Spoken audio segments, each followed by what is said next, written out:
Hey everyone, we're going to run through a real quick tutorial on how to record guitar, bass, any kind of line-in microphone into your Maschine MK3 using the Maschine DAW by Native Instruments. This is really just how I record things. I'm sure there's other ways you can go about doing it, but this is just what works for me, and I'll show you how we set things up and record. If this tutorial is helpful, please give it a like and subscribe. My name is Jacob. I go by the stage name DeWood, but let's get straight into it. Before we get started, I'll show you where to plug things in.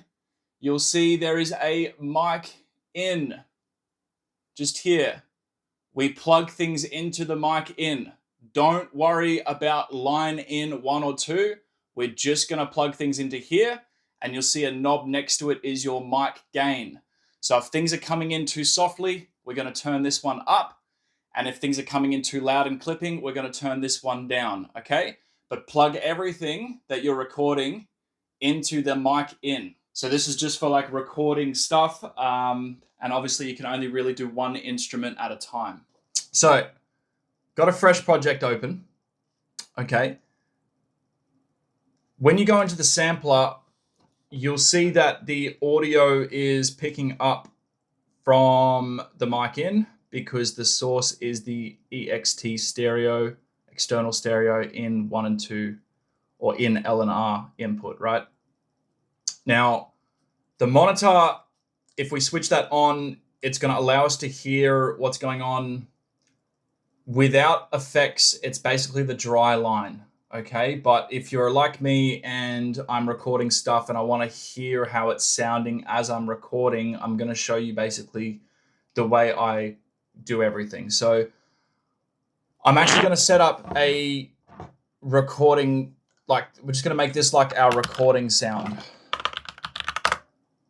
And what we're going to do is we're going to make the audio input LNR, 1 LNR.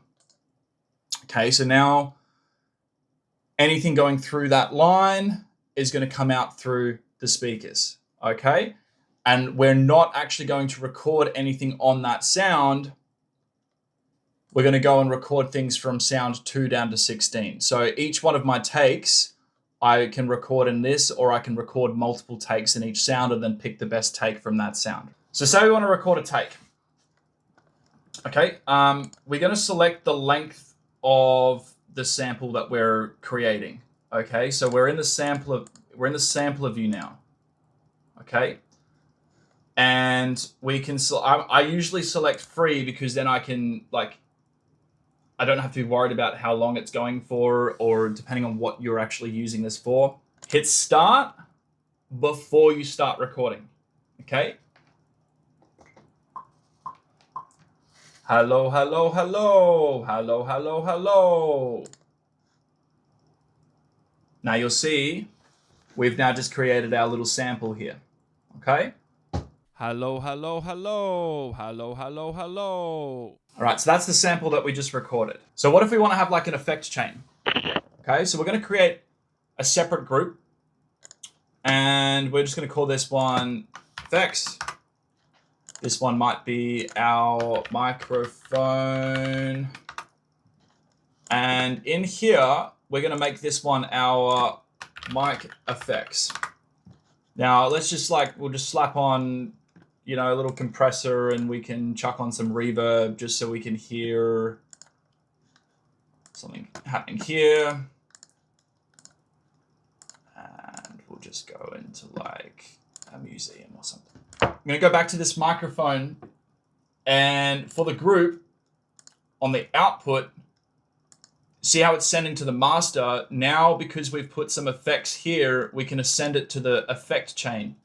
And now when I speak, you can hear the reverb is coming through now, which means that anytime it's pretty hectic reverb. Let's just turn that down. Now that I've made the point, hey, turn that down. So you can have like your whole effects chain, you know, in here. You're routing the whole group over. You can hear that effect is actually working now. Okay? Hello, hello, hello, hello, hello, hello. And what it means is that any time I record on any of these, it's going to route through the same effect chain, so I don't have to, I guess, stack effects on every single sound and chew up my CPU. I've just got the one effect chain. The reason why I've set this one as my audio out, like if I'm jumping in here, let's just turn this off.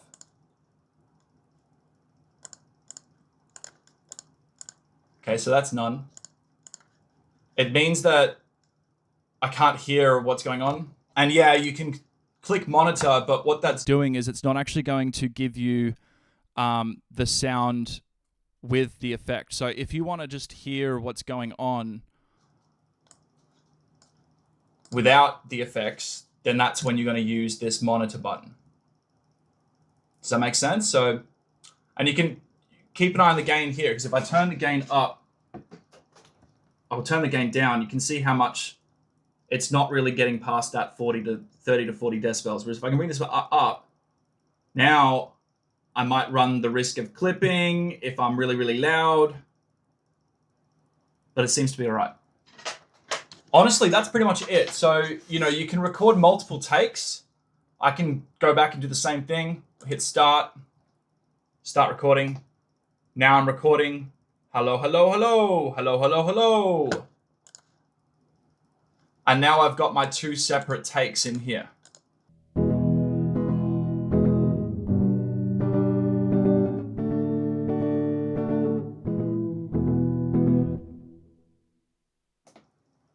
And you can see we've got our sample. What I can be doing now is I can change this from ADSR. So when it's ADSR, it's going to be playing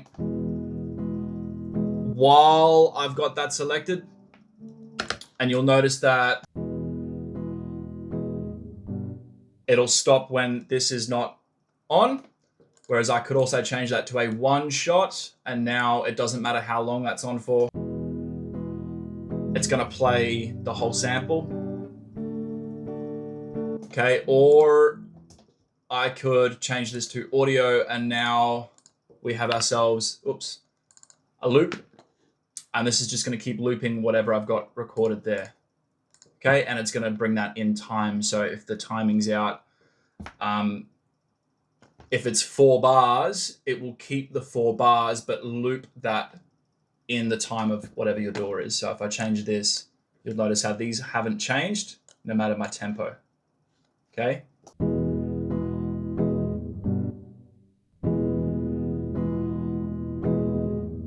So that's the difference there between, you know, audio or sampler, right?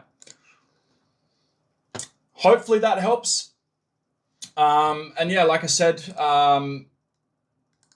we now can just record along here. If I've got this set up like this and the whole group is routing through the effects, it means that anytime I'm playing, just means anytime I'm playing, I'm hearing the effects that I've got on that chain, and I can just be smashing out my different takes. And then, you know, later on I can go through and put the guitar away and then edit whatever I've just done. So yeah, I really hope that helps with whatever project you're working on. If you got some value out of that, please like, subscribe. If you've got any questions, leave it in the comments. And if there's anything that you're stuck on that you would like me to run through on a quick tutorial, please leave that in the comments as well, and I'll get back to you as soon as I can. Thank you so much for your time, and I will see you next time.